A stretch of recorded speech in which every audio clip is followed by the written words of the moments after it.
Assalamualaikum warahmatullahi wabarakatuh. Selamat pagi anak-anak.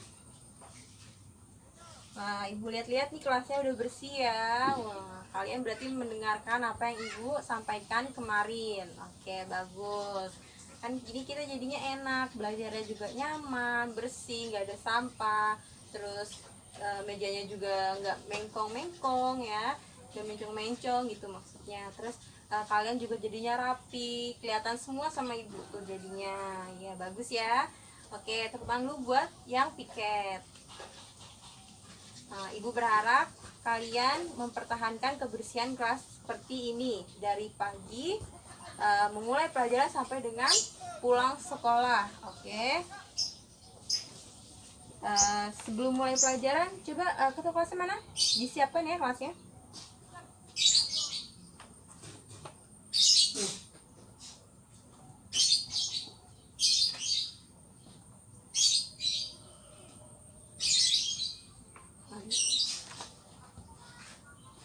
Waalaikumsalam warahmatullahi wabarakatuh.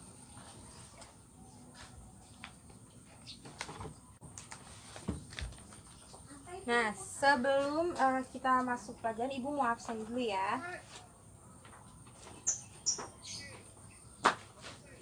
Anissa, Andrian, Nurul Fatimah, Nurul Maulida, Zulkifli ada? Ada yang tahu kemana Zulkifli? Oh, sakit. Oke. Berarti hanya Zulkifli doang yang nggak masuk ya hari ini. Oke.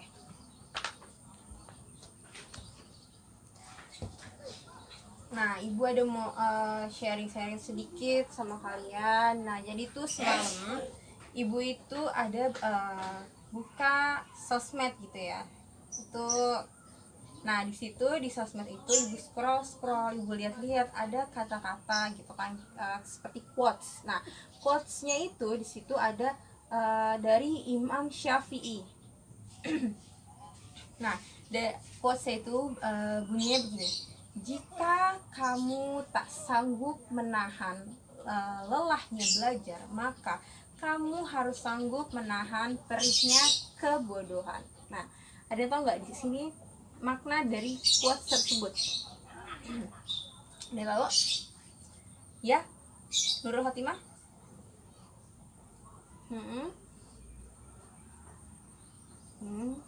Ya, itu bisa. Terus ada yang lain? Ya, Anissa?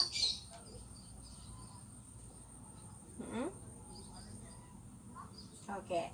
Nah, itu bener ya yang dibilang oleh teman-teman kalian. Jadi misalnya kalian itu maknanya itu adalah kalau kalian malas untuk belajar saat ini, padahal kalian itu belajar itu kesulitannya itu hanya sebentar, nggak akan selamanya kalian itu menjadi kesulitan. Nah, tapi kalau kalian tidak belajar pada saat ini, kalian akan menjadi penyesalan di kemudian hari. Nah, dimana kalian itu menjadi bodoh gitu, seperti pada quotes di situ. Jadi kalian harusnya tuh kalian bisa tahu hal ini, tapi karena kalian tidak belajar, jadi kalian tidak tahu hal tersebut, maka kalian itu jadinya menjadi penyesalan di dalam hati. Kenapa dulu saya tuh nggak belajar gitu? Nggak apa-apa deh susah-susah, tapi yang penting saya saat ini saya bisa mengerti apa yang seharusnya saya mengerti. Seharusnya saya sudah mengerti dari dahulu, tapi karena saya malas dalam belajar, jadi saya tidak tahu apa itu. Gitu, maksudnya begitu. Jadi Ibu harap kalian menanamkan quotes tersebut di dalam diri kalian agar kalian itu jadi tidak malas belajar. Nggak apa-apa belajar itu emang sulit, nggak ada belajar yang gampang. Kalau gampang namanya bukan belajar gitu. Nah, jadi Ibu harap kalian menanamkan dalam diri kalian quotes tersebut gitu ya. Oke, sekarang kita lanjut ke materi hari ini. Ya, coba disiapkan, dibuka bukunya. Buku pajaknya dibuka ya. Nah, kita sekarang masuk di bab 3. Nah, hari ini kita mempunyai tujuan pembelajaran ya. Tujuan dari kita bab 3 ini adalah kalian itu harus bisa mengerti, memahami apa sih surat pemberitahuan pajak. Nah, terus yang kedua, kalian itu juga harus mengetahui fungsi dari surat pemberitahuan pajak. Nah, terus yang ketiga, kalian harus mengetahui tata cara penyampaian surat pemberitahuan. Nah, itu adalah tujuan pembelajaran kita. Jadi kalian harus bisa sudah setelah pelajaran ini Ibu sampaikan atau sudah selesai, kalian harus sudah bisa mengaplikasikannya di dalam nanti kehidupan gitu. Dan juga kalian sudah memahami dari pelajaran yang Ibu sampaikan hari ini gitu. Oke, udah paham ya tujuan dari pembelajaran kita? Jadi kalau kalian nggak tahu atau tidak mengerti, tidak paham, boleh ditanyakan kembali sampai kalian mengerti gitu. Oke.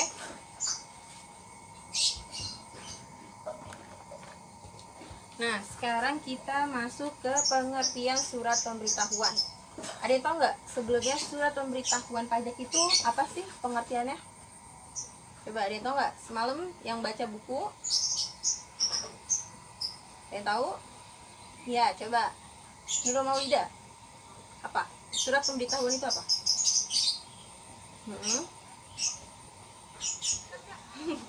Surat pemberitahuan pajak, dikasih tahu pajaknya berapa gitu. Yang lain ada? Ya? Ya, bisa jadi begitu juga. Jadi surat pemberitahuan di sini itu atau yang sering disebut dengan SPT. Nah, kalau SPT itu berarti namanya surat pemberitahuan gitu ya. Nah, pengertiannya itu adalah yaitu dimana surat yang oleh wajib pajak dipergunakan untuk melakukan penghitungan dan juga pembayaran pajak baik objek pajak dan atau bukan objek pajak dan atau hak dan kewajiban sesuai dengan peraturan perundang-undangan perpajakan. Nah, itu adalah pengertiannya ya. Nah, di sini Ibu mau tanya, ada yang tahu nggak objek pajak itu ada apa aja sih? Ada yang tahu? Ya, coba Andrian apa? Ada yang lain? Yang lain ada? Ya, bisa itu. Ada lagi? Nah, jadi di sini itu objek pajak itu bisa berupa gaji, bisa berupa honorarium, bisa berupa tunjangan, bisa juga berupa sewa toko, sewa bangunan, atau bisa jadi gitu. Itu pokoknya semua sewa gitu itu termasuk objek pajak. Terus ada juga kayak seperti premi asuransi. Nah, itu juga termasuk objek pajak. Terus ada lagi nggak yang kalian tahu? Kayak misalnya apa? Ada lagi yang tahu? Laba. Nah, laba itu juga bisa termasuk objek pajak gitu. Nah, terus selanjutnya ada yang bukan objek pajak. Nah, ada nggak sih selain yang ada nggak yang bukan objek pajak? Dia tahu nggak yang bukan objek pajak? Satu apa? Ya, bisa. Terus dua, dia tahu? Bukan, itu termasuk objek pajak tadi kan? Ya ada. Nah, contoh yang bukan objek pajak itu contohnya kayak bantuan. Nah, bantuan kayak sekarang ini nih ada bantuan nih dari pemerintah daerah gitu. Itu nggak termasuk, nggak bisa dipungut pajaknya. Nah, terus yang kedua apalagi santunan. Nah, santunan gitu kayak misalkan ya santunan itu nggak bisa dipungut pajak. Nah, terus yang ketiga ada lagi apa? Kayak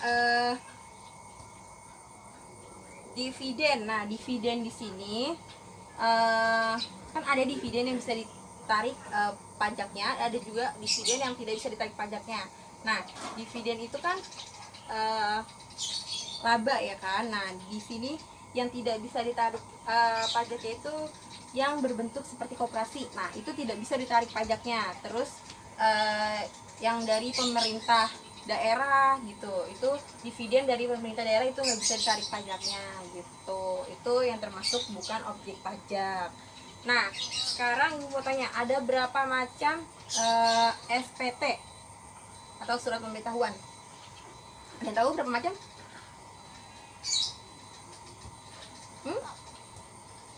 Ya, 3 kan. Yang lain? Iya betul, 2. Ada 2 bentuk, ada 2 SPT. Nah, yang pertama ada SPT masa, yang kedua ada SPT tahunan. Nah, SPT masa ini yaitu adalah surat pemberitahuan di dalam satu masa. Nah, ada tau nggak masa itu apa? Ya, masa itu adalah bulan. Nah, bulan di dalam pajak. Nah, jadi SPT masa adalah SPT yang dilaporkan setiap masa pajak atau setiap bulannya. Nah, jenisnya ini ada bermacam-macam di SPT masa. Ada tau nggak berapa macam? Jadi ini tuh formnya gitu, formnya gitu. Dan tahu? Hah? Formnya kayak gimana? Nah, Ibu beritahu dulu nih. Di sini ada formnya itu ada PPh pasal 21, PPh pasal 22, PPh pasal 23 dan PPh pasal 25. Nah, Ibu punya juga contohnya dari formnya itu ya. Bentar.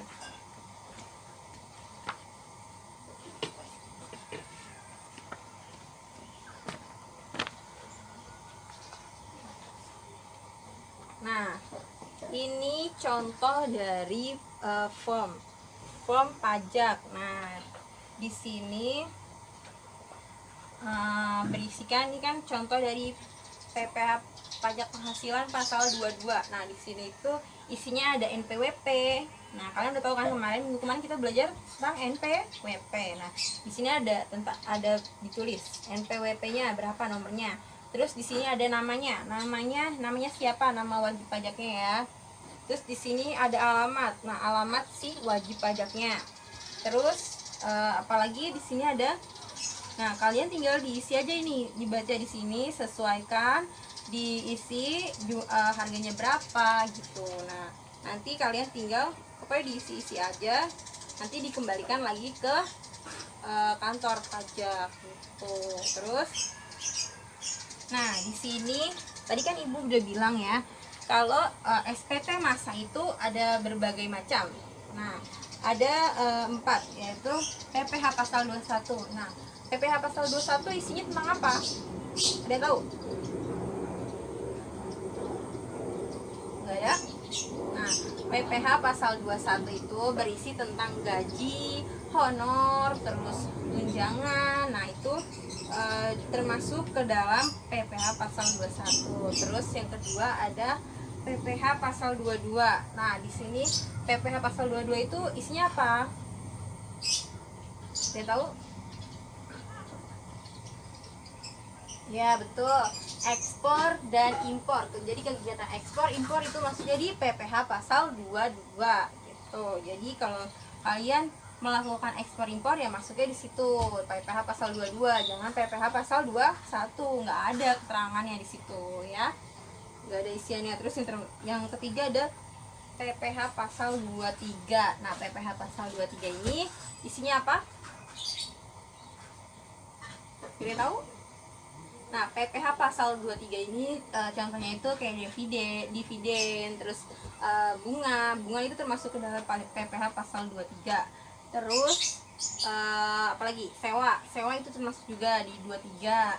Nah, itu yang termasuk di dalam pasal 23. Terus yang terakhir ada PPh pasal 25. Nah, PPh pasal 25 ini dia itu ya termasuk jadi tuh dia itu kayak angsuran dari PPh pasal 23. Jadi dalam setahun misalkan itu tuh besar.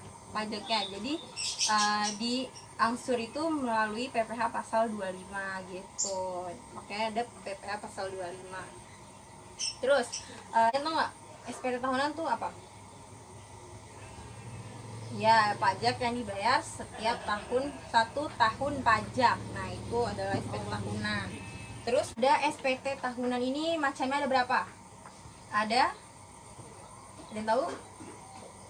Ya, ada 3. Nah, di sini SPT-nya ini ada formnya itu ada 3. Apa aja? SPT 1770 S, SPT 1770 SS, dan SPT 1770. Nggak pakai S gitu. Nah, di sini SPT formulirnya itu yang 1770S yang pertama itu ya. Nah, itu adalah formulir yang berisikan dimana untuk digunakan oleh orang wajib pajak yang memiliki penghasilan di atas 60 juta dalam setiap tahunnya. Nah, dalam 1 tahun pajak. Nah, ini juga wajib pajak yang memiliki pekerjaan di 2 tempat, nah atau 2 perusahaan. Jadi kalau misalkan yang wajib pajak ini mempunyai penghasilan di atas 60 juta dan bekerja di 2 perusahaan, maka wajib pajak ini menggunakan form 1770S. Nah, contoh dari formulir 1770S yaitu di bukunya contohnya.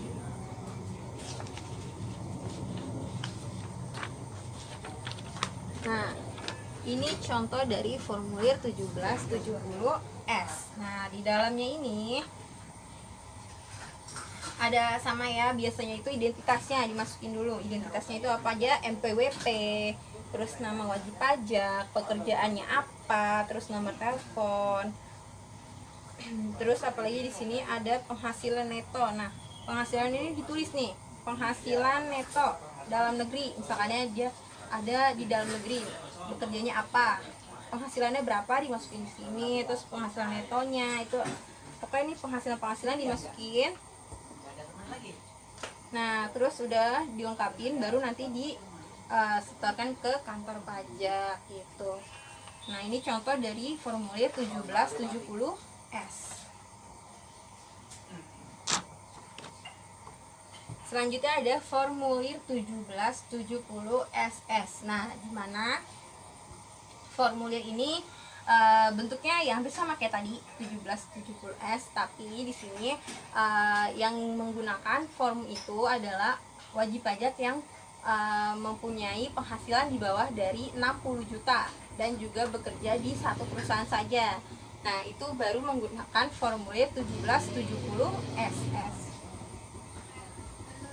Contohnya,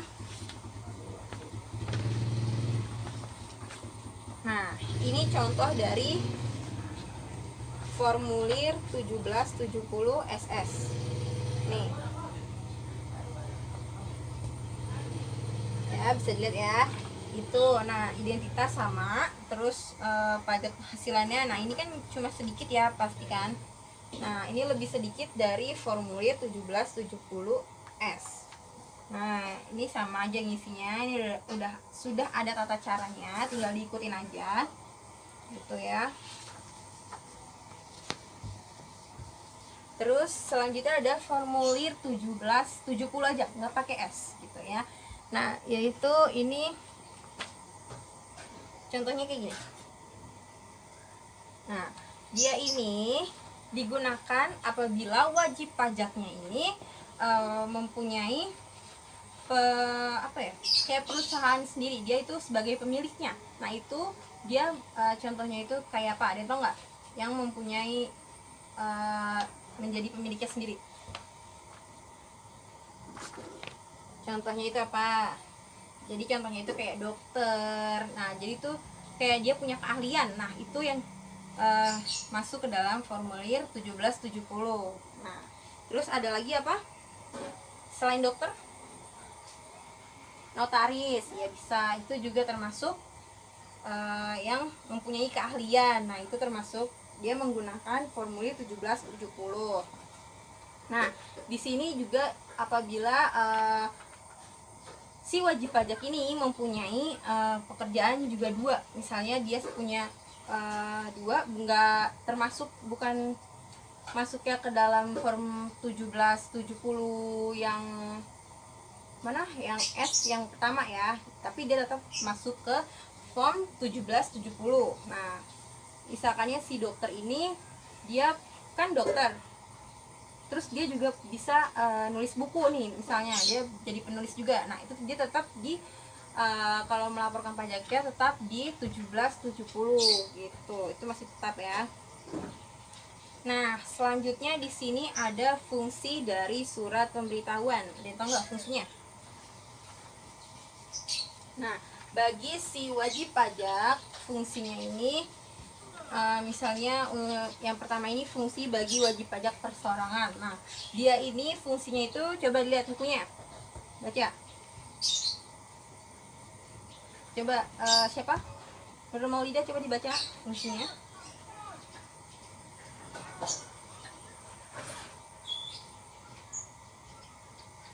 Oke, yang A itu udah sampai situ dulu ya. Yang A, nah, pembayaran atau pelunasan pajak yang telah dilaksanakan sendiri dan atau melalui pemotongan atau pemungutan pihak lain dalam 1 tahun pajak. Nah, di sini maksudnya apa? Jadi kayak misalkannya tadi itu SPT masa. Nah, di mana itu kan dia bulanan. Nah, jadi dia di situ dilaporkan misalkannya gajinya sekian, sudah dipotong oleh si perusahaan atau pengusaha yang memberikan dia gaji. Nah, itu di situ ditulis bahwa sudah dipungut pajaknya. Jadi tidak usah membayar pajak lagi gitu. Terus di sini ada yang belum paham sampai sini? Udah paham? Oke. Selanjutnya ada apalagi yang D? Penghasilan yang merupakan objek pajak dan atau bukan objek pajak. Nah, di situ tadi kan ada form ya. Nah, di situ misalkannya di formnya ada penghasilan yang merupakan objek pajak. Jadi di situ diisi. Kita nulis fungsinya itu dari form itu adalah dapat kita ketahui bahwa oh yang ini merupakan objek pajak, yang ini bukan, oh berarti masukinnya di sini gitu. Jadi yang objek pajak itu diisi dan yang bukan objek pajak itu juga diisi. Jadi yang bukan objek pajak itu menjadi pengurang dari si keseluruhan itu. Terus ada lagi harta dan kewajiban. Nah, di sini ada harta. Jadi kalian kalau misalkannya nanti mengisi form itu, kalian harus isi kalian tuh punya harta apa aja sih, kalian isi hartanya tuh apa aja. Terus kewajiban kalian itu punya kewajiban apa, misalnya kalian itu sudah menikah, terus kalian itu pasti kan otomatis punya istri dong. Misalkan ini laki-laki mempunyai istri, terus kalian sudah menikah, terus sudah mempunyai anak. Nah, itu anaknya juga dimasukin. Jadi kalian situ dimasukin sudah menikah, sudah punya anak. Nah, kenapa harus dimasukin itu semua? Karena apa? Karena itu menjadi salah satu pengurang dari pajak kalian. Bisa jadi harusnya bayar sekian, tapi karena kalian sudah menikah dan punya anak, maka jadi pengurang. Nah, itulah gunanya dari mengisi kewajiban, harta dan kewajiban ya. Terus yang selanjutnya ada fungsi surat pemberitahuan bagi pengusaha kena pajak, yaitu adalah sebagai sarana untuk melaporkan dan mempertanggungjawabkan penghitungan jumlah pajak, pertambahan nilai pajak, penjualan atas barang mewah. Jadi di sini fungsi dari surat pemberitahuan ini yaitu untuk mengetahui pengkreditan. Jadi misalkannya pajak masukan juga pajak keluaran gitu. Itu fungsi dari si surat pemberitahuan. Jadi untuk mempertanggungjawabkan pajak yang dipotong atau yang telah dipungut gitu. Nah, sampai sini ada yang belum paham? Ada yang masih bingung? Ya? Apa?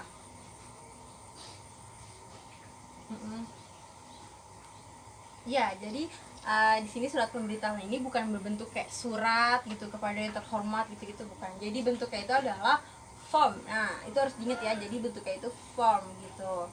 Form yang kayak tadi udah ibu tunjukin itu namanya form. Jadi yang dimaksud surat itu ya seperti itu gitu. Terus ada lagi nggak? Ada lagi yang masih bingung? Nggak ada. Oke. Jadi kita lanjut ya. Nah, di sini selanjutnya ada tata cara penyelesaian SPT. Nah, ada yang tahu nggak tata caranya gimana?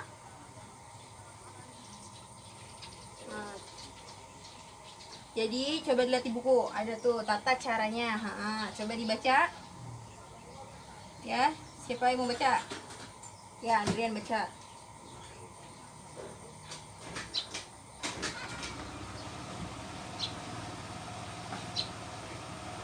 Ya, jadi yang pertama itu wajib pajak mengambil sendiri surat pemberitahuan di tempat yang telah ditetapkan oleh Direktorat Jenderal Pajak. Nah, jadi sekarang itu juga udah bisa, nggak harus kita ngambil ke tempatnya gitu, kayak ke kantornya. Jadi kita bisa mengakses kayak situs dari si Direktorat Jenderal Pajak tersebut. Jadi kita tinggal ngambil aja gitu.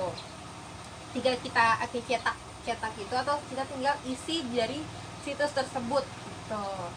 Nah, terus yang kedua apa? Setiap wajib pajak mengisi formulir tersebut dengan benar, jelas, lengkap, dan menandatangani serta menyampaikannya ke kantor Direktorat Pajak. Nah, kalau kalian mengisi dari form yang tadi udah ada itu, kalian harus mengisi dengan benar, lengkap, tidak boleh ada yang salah, karena nanti akan membuat kalian menjadi kesulitan sendiri. Misalkan ya kalian menghitungnya mengisinya kekecilan, nanti kalian akan sulit tuh membetulkannya, atau kalian juga mengisinya terlalu besar gitu. Nah, nanti kalian juga akan menjadi kesulitan gitu.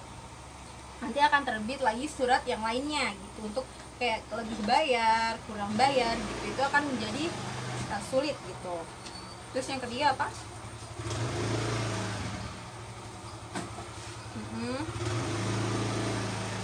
Ya, penandatanganan SPT harus berisikan tanda tangan atau stempel. Tanda tangan elektronik digital sebenarnya mempunyai kekuatan hukum yang sama. Jadi harus ditandatangani. Kalau nggak ditandatangani, ya sih gitu formnya gitu ya. Terus kita lihat selanjutnya ada batas waktu perpanjang batas waktu SPT, penyampaian SPT.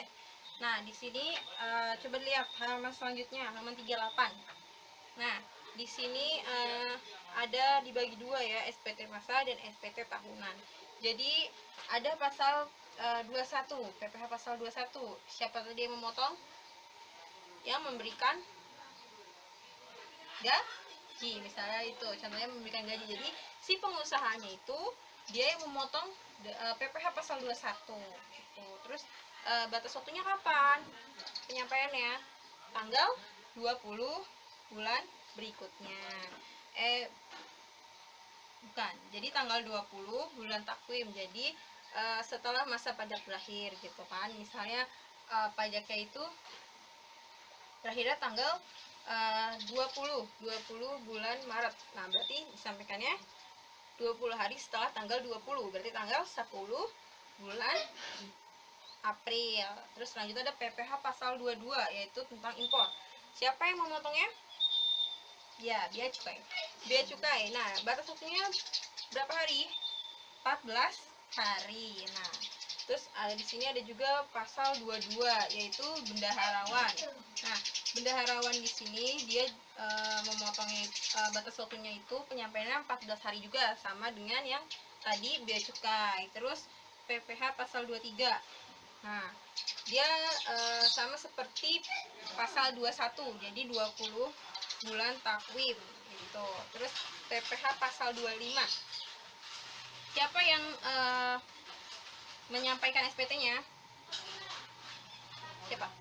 Ya, wajib pajak yang mempunyai PWP. Jadi wajib pajaknya sendiri yang menyampaikan SPT-nya gitu. Nah, ini juga sama tanggal 20 bulan takwim. Nah, udah sampai situ. Selanjutnya di SPT tahunan.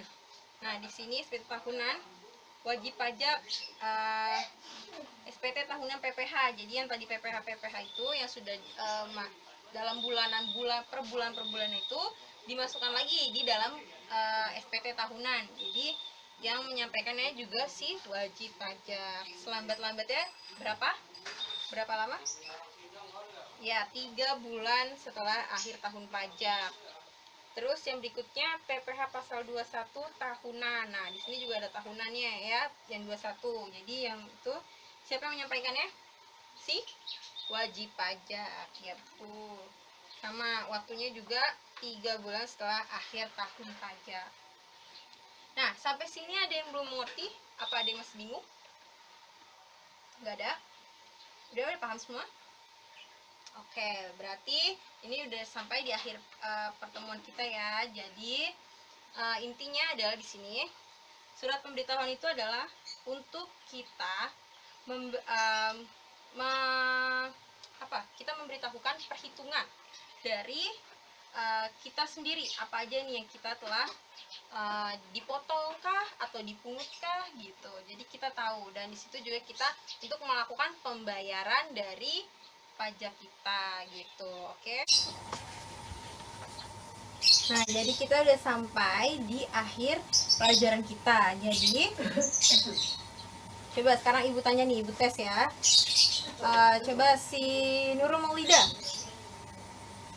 apa yang kamu tangkap dari pelajaran hari ini? Tadi yang ibu sudah jelaskan. Ya. Oke, bagus. Berarti kamu udah mencapai tujuan dari pembelajaran kita hari ini. Ya, coba sekarang siapa ya? Ya, Andrian. Ya, betul. Oke, bagus, good. Oke, berarti ibu harap kalian berarti sudah ngerti semua ya. Oke, bagus. Berarti tujuan pembelajaran kita hari ini sudah tercapai. Oke, berarti ibu akhiri ya sampai sini. Jangan lupa dibaca-baca lagi bukunya, buku pajaknya nih yang ini ya, dibaca biar kalian tuh sebelum melakukan pembelajaran pagi hari di dalam kelas, kalian sudah bisa menangkap apa yang ibu sampaikan di dalam kelas. Oke, ibu akhiri ya. Wassalamualaikum warahmatullahi wabarakatuh.